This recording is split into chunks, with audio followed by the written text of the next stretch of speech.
আপোনালোকে চাই আছে টাইম 8 আৰু ষ্টুডিঅ'ত মই খৰদ গান পুৱাৰ প্ৰথমটো খবৰৰ সৈতে আপোনালোকৰ মাজলৈ লৈ আহিছে বিশেষ খবৰ পুনৰ গুৱাহাটী মহানগৰীত কৃত্ৰিম বান উৰে নিশা হোৱা প্ৰচণ্ড বৰষুণৰ পাছতে এতিয়া গুৱাহাটী সম্পূৰ্ণৰূপে জলমগ্ন হৈ পৰিছে মোৰ পিছফালৰ স্ক্ৰীনত আপোনালোকে দেখিছে গুৱাহাটী মহানগৰীত বৰ্তমান কৃত্ৰিম বানৰ সৃষ্টি হৈছে এয়াই হৈছে গুৱাহাটী মহানগৰীৰ দৃশ্য ইয়া কোনো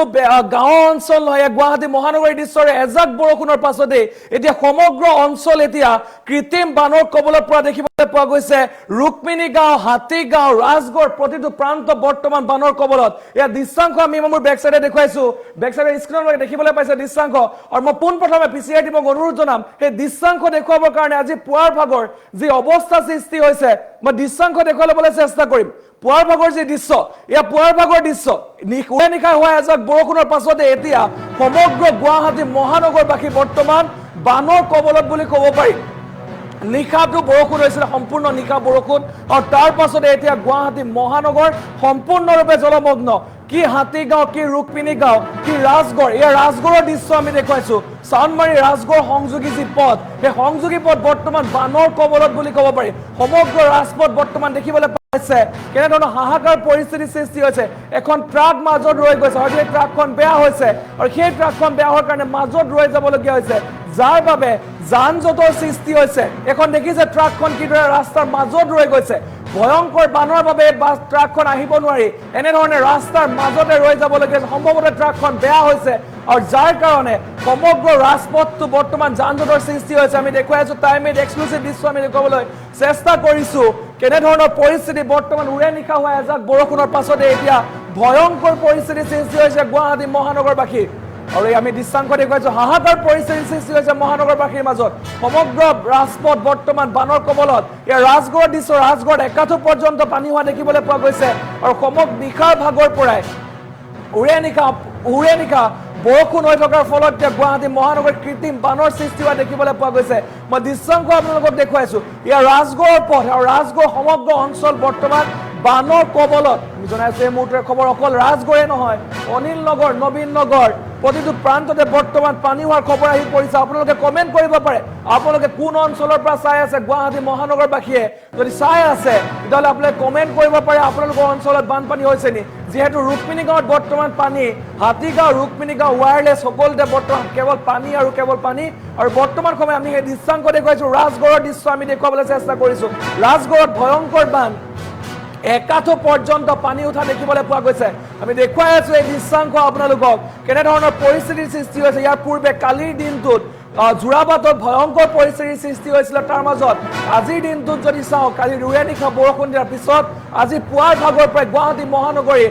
বিভিন্ন প্ৰান্তত পানীৰ কৃত্ৰিম বানৰ সৃষ্টি দেখিবলৈ পোৱা গৈছে এখন ট্ৰাক ৰাস্তাৰ মাজত বেয়া হৈ আছে পানী নাহিব নোৱাৰি ট্ৰাকখন ৰাস্তাৰ মাজতে বেয়া হৈছে আৰু সেই ট্ৰাকখন বৰ্তমান ৰাস্তাৰ মাজতে ৰৈ থকাৰ কাৰণে সমগ্ৰ অঞ্চলটোত যান জঁটৰ সৃষ্টি হোৱাৰ খবৰ আহি পৰিছে আপোনালোকে কমেন্ট কৰিব পাৰে আপোনালোকৰ অঞ্চলত পানী হৈছে নে আপোনালোকে কমেন্ট কৰি জনাব পাৰে ক'ৰ পৰা চাই আছে আৰু কিমান পানী হৈছে কমেন্ট কৰিব পাৰে আপোনালোকে আৰু বৰ্তমান গুৱাহাটী মহানগৰীৰ বিস্তীৰ্ণ অঞ্চল বানৰ কবলত ঠায়ে ঠায়ে একাঠুৰ পৰ্যন্ত পানী হোৱা দেখিবলৈ পোৱা গৈছে ৰুক্মিণী গাঁও হাতীগাঁও ৰাজগড় প্ৰতিটো প্ৰান্ততে বৰ্তমান কৃত্ৰিম বান আৰু উৰে নিশা হোৱা বৰষুণৰ পাছতে এতিয়া কৃত্ৰিম বান হোৱা দেখিবলৈ পোৱা গৈছে আমি দৃশ্যাংশ আপোনালোকক দেখুৱাইছো টাইম 8 এক্সক্লুসিভ দৃশ্য আমি দেখুৱাবলৈ চেষ্টা কৰিছো আৰু গুৱাহাটী মহানগৰীৰ বিভিন্ন প্ৰান্তত বৰ্তমান একাঠুৰ পৰ্যন্ত পানী হোৱা দেখিবলৈ পোৱা গৈছে উৰে নিশা হোৱা বৰষুণৰ পাছতে গুৱাহাটী মহানগৰীৰ বিস্তীৰ্ণ অঞ্চল এতিয়া বানৰ কবলত আপোনালোকে কমেন্ট কৰি জনাব পাৰে ক'ৰ পৰা চাই আছে আপোনালোকৰ অঞ্চলত পানী হৈছে নেকি জনাব পাৰে যেহেতু গুৱাহাটী মহানগৰীত বৰষুণ হলে বা পানী হলে যান জঁটৰ সৃষ্টি হয় যাৰ কাৰণে হাহাকাৰ পৰিৱেশৰ সৃষ্টি হয় আৰু ইতিমধ্যে যেহেতু স্কুলসমূহ খোলা হৈছে স্কুলসমূহ খুলি দিয়া বিদ্যালয়সমূহ খুলি দিয়াৰ পিছতে এতিয়া ছাত্ৰ ছাত্ৰীসকলৰ হাহাকাৰ পৰিৱেশৰ সৃষ্টি হৈছে যেহেতু গৰম বন্ধ খতম হলে গৰম বন্ধৰ পাছত এতিয়া বিদ্যালয়সমূহ খুলি দিয়াৰ লগে লগে এনেধৰণৰ বানপানী হোৱাৰ ফলত সেই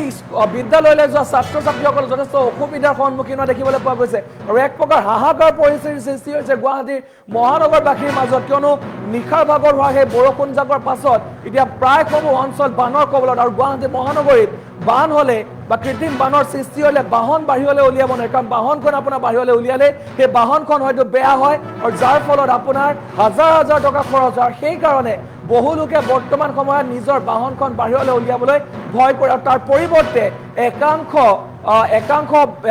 একাংশ যি কেব চালক আছে বা সেই কেব চালকসকলেও বিভিন্ন সময়ত গ্ৰাহকৰ পৰা বেছিকৈ মূল্য ডিমাণ্ড কৰা দেখিবলৈ পোৱা যায় আৰু যাৰ কাৰণে বৰ্তমান গুৱাহাটী মহানগৰবাসীৰ যথেষ্ট অসুবিধাৰ সন্মুখীন হ'বলগীয়া সৃষ্টি হয় আৰু আজিৰ দিনটো পুনৰ গুৱাহাটী মহানগৰবাসীয়ে অসুবিধাৰ সন্মুখীন হ'বলগীয়া হৈছে আৰু অধিক যদি বৃষ্টিপাত হয় যিহেতু বৰ্তমান সময়ত যদি চাওঁ গুৱাহাটী মহানগৰীত বৰষুণ অহাৰ পূৰ্ণ সম্ভাৱনা আছে আৰু যদি বৃষ্টিপাত হয় তেতিয়া গুৱাহাটী মহানগৰীত যথেষ্ট সমস্যা হ'ব আৰু এগৰাকী লিখিছে পানী হোৱা নাই এগৰাকীয়ে লিখিছে ৰাজগড়ত পানী হৈছে যথেষ্ট পানী হৈছে এনেধৰণৰ মন্তব্য কৰা দেখিবলৈ পোৱা গৈছে যিহেতুকে বৰ্তমান সময়ত বহু লোকে বানৰ মাজত আবদ্ধ হ'বলগীয়া হৈছে যিহেতু ৰাজগড়ৰ যি অঞ্চল সেই ৰাজগড় অঞ্চলত যথেষ্ট পানী হোৱা দেখিবলৈ পোৱা যায় ইয়াৰ পূৰ্বেও যথেষ্ট পানী হোৱা দেখিবলৈ পোৱা গৈছে গুৱাহাটীৰ বিভিন্ন প্ৰান্তত এনেধৰণে পানী হোৱা দেখিবলৈ পোৱা যায় তাৰ মাজতে যদি ক'বলৈ যাওঁ ৱায়াৰলেছ বেলতলা বা হাতীগাঁও এইসমূহ অঞ্চলত যথেষ্ট পানী বৃদ্ধি হয় বা যথেষ্ট কৃত্ৰিম বানৰ সৃষ্টি হয় যাৰ কাৰণে হাৰাশাস্তিৰ সন্মুখীন হ'বলগীয়া হয় মহানগৰবাসী আৰু এনেধৰণে আপোনালোকে কমেণ্ট কৰিব পাৰে আপোনালোকৰ অঞ্চলত পানী হৈছে নি আপোনালোকে জনাব পাৰে আপোনালোকৰ অঞ্চলত পানী হৈছে নেকি আপোনালোকে কমেণ্ট কৰিব পাৰে কিয়নো গুৱাহাটী মহানগৰীত এজাক বৰষুণৰ পাছতে কৃত্ৰিম বানৰ সৃষ্টি হোৱা দেখিবলৈ পোৱা যায় আমি এই দৃশ্যাংশ আপোনালোকক দেখুৱাইছোঁ গুৱাহাটী মহানগৰীৰ দৃশ্য উৰে নিশা হোৱা এজাক বৰষুণৰ পাছতে গুৱাহাটী মহানগৰী বৰ্তমান কৃত্ৰিম বানৰ কবলত আৰু গুৱাহাটী মহানগৰীৰ বিস্তীৰ্ণ অঞ্চল এতিয়া বানত বুৰা দেখিবলৈ পোৱা গৈছে চাৰিওফালে এতিয়া হাতীগাঁও ৰুক্মিণীগাঁও চাৰিওফালে এতিয়া পানী আৰু এককাল পৰ্যন্ত পানী হোৱা দেখিবলৈ পোৱা গৈছে এনেধৰণে ট্ৰাক বা গাড়ীসমূহ ৰাস্তাৰ মাজতে ৰৈ যাবলগীয়া হৈছে যিহেতু নিশাৰ ভাগত এজাক মুখলধাৰ বৰষুণ আহিছিলে আৰু সেই মুখলধাৰ বৰষুণ জাকৰ পাছতে গুৱাহাটীৰ বিভিন্ন প্ৰান্তত বৰ্তমান পানী হোৱা দেখিবলৈ পোৱা গৈছে বিভিন্ন প্ৰান্তত বৰ্তমান একাঠু পৰ্যন্ত পানী হোৱা দেখিবলৈ পোৱা গৈছে ৰাজগড়ৰ অঞ্চল আৰু ৰাজগড়ৰ বৰ্তমান অঞ্চল সমগ্ৰ অঞ্চল বৰ্তমান বানৰ কবলত বুলি ক'ব পাৰি যি চানমাৰী ৰাজগড় সংযোগী পথ বৰ্তমান বানৰ কবলত আমি জনাই আছোঁ এই মুহূৰ্তৰ খবৰ আমি জনাবলৈ চেষ্টা কৰিছোঁ আৰু যদি অধিক বৰষুণ হয় অধিক বৃষ্টিপাতৰ সম্ভাৱনা আছে হয়তো দুপৰীয়া ভাগলৈ বৃষ্টিপাতৰ সম্ভাৱনা আছে আৰু এনেধৰণে বৃষ্টিপাত হ'লে গুৱাহাটী মহানগৰীত পুনৰ বান পৰিস্থিতি অধিক ভয়াৱহ সম্ভাৱনা আছে আৰু যিহেতু বৰ্তমান সময়তো গুৱাহাটী মহানগৰীত কিছু প্ৰান্তত বৃষ্টিপাত হৈ আছে বা কিনকিনীয়া বৰষুণ হৈ আছে কিছু প্ৰান্তত আৰু হয়তো যদি ডাঙৰ বৰষুণ হয় তেতিয়াহ'লে যথেষ্ট অসুবিধা হ'ব পাৰে আৰু ৰাজগড়ত পানী হৈছে ৰাজগড় যি লিংক ৰোড অৰ্থাৎ ৰাজগড়ৰ যি চানমাৰী সংযোগী যি ৰাজগড় পথ সেই ৰাজগড় পথত বৰ্তমান পানী হোৱাৰ খবৰ আহি পৰিছে আমি সেই দৃশ্যাংশ আপোনালোকক দেখুৱাই আছোঁ কেনেধৰণৰ হাহাকাৰ পৰিস্থিতিৰ সৃষ্টি হ'বলগীয়া হৈছে আৰু আপোনালোকে কমেণ্ট কৰিব পাৰে আপোনালোকৰ অঞ্চলত